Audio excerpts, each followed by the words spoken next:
Se ti senti stressato, la terra ha già la cura.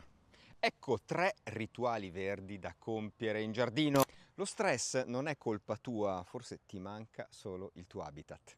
L'essere umano infatti è progettato per vivere immerso nella natura, non per essere circondato da cemento e notifiche.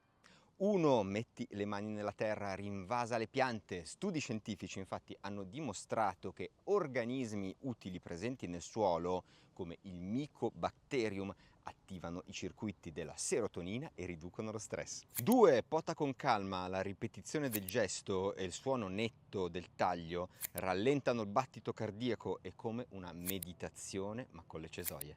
3. Questo è il mio preferito. Osserva una pianta per 5 minuti di orologio. Questo focus prolungato sposta la mente dal caos esterno a un ritmo più naturale. Ricordati, fare giardinaggio non fa bene solo alle piante, fa bene anche a noi.